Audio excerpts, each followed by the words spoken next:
Morning, friends. I want to give my thoughts on migration. I know, spicy one. I'm not blanket for or against it. I think, to me, it's simply a tool to fill um, gaps in the labor market, and I think what you're seeing now in a lot of Europe and the US, the West in general, Anglosphere, etc., however you want to refer to it, nations that have been developed for a while, is falling birth rates. So you have effectively fewer young people per retired person. You have fewer working people per person who is not working, to put it simply. And obviously that creates problems. You need more people working than not working to keep services running, to keep things working properly. And basically migration is a way to fill that gap. And to me, when it comes to migration, there are three sort of key variables. There's the scale, there's stuff that the government does to help people assimilate, and then there's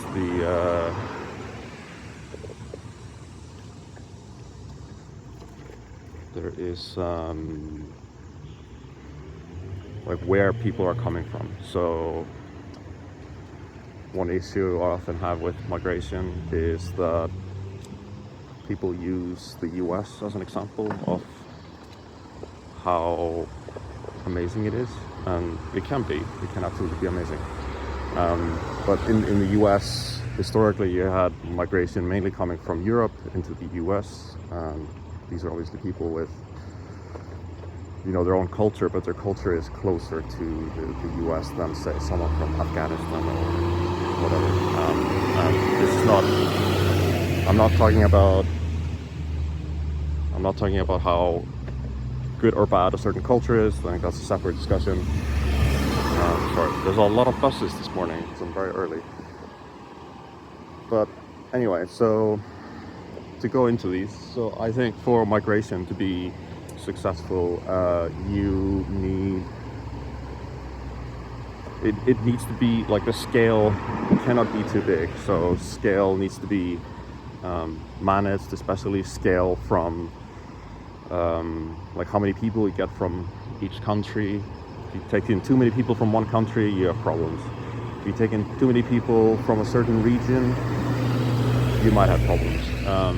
If you take in too many people in general, you might have problems. So it's managing, it's not letting it become too big. The more people you take in, it doesn't matter where they come from, the more issues you're generally going to have. But this is like one of the main variables. And obviously right now, historically, we're seeing like quite large amounts of people migrating into Western countries. And one obvious reason is that there's just a lot of gaps in the labor market.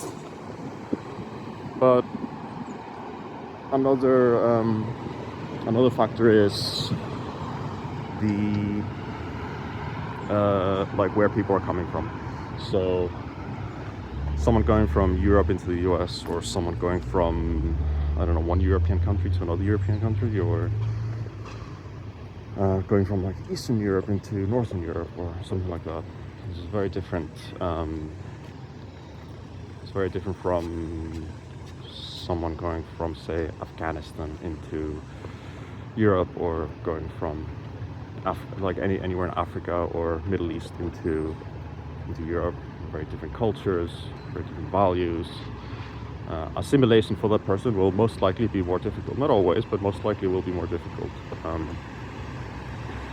So where the people are coming from is the second variable. So It's when, I suppose, choosing where you accept people from, probably better off choosing people coming from countries that are more similar to yours. The closer they are to your culture, the less issues you're generally going to have. Like if the US was just taking in Canadians, I don't think anyone would say anything. So basically that's the second one. And the third one is, let's turn around here. It's far enough. The third one is,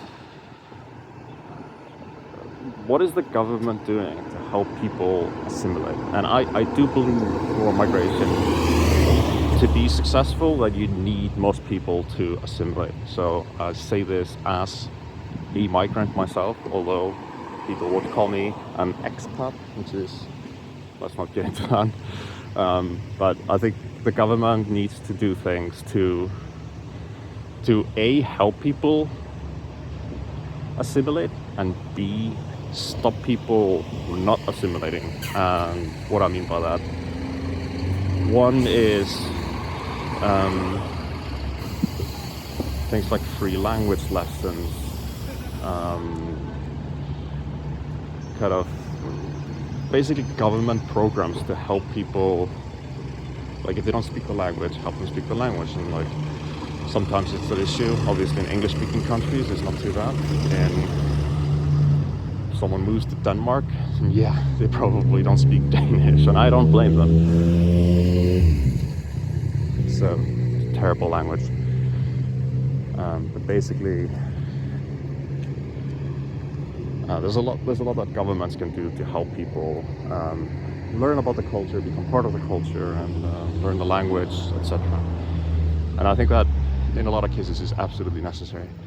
So the other side of that coin is doing things like, again, Denmark is doing, Singapore does this, is you stop people,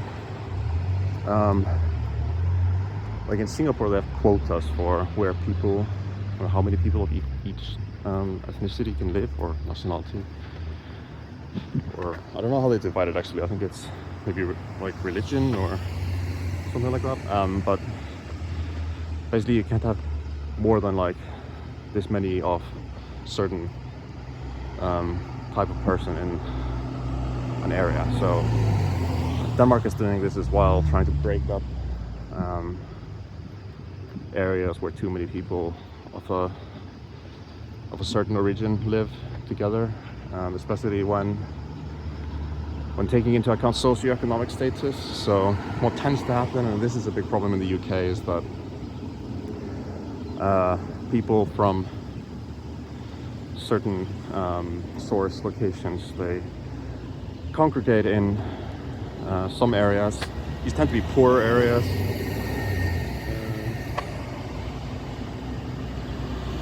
You effectively create kind of, not ghettos, but you create sort of communities that perpetuate the issue.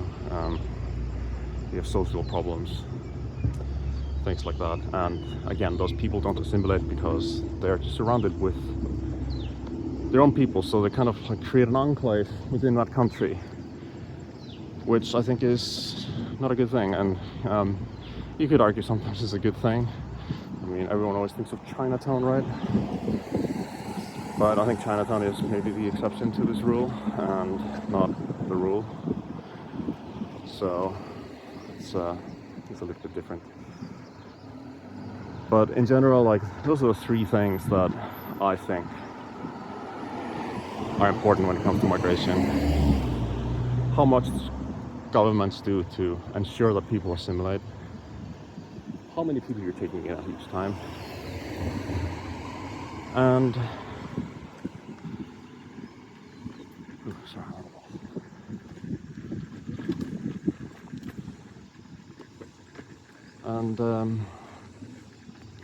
yeah, how many people are coming in at each time and where they're coming from. I think these are the three big variables to me when it comes to migration.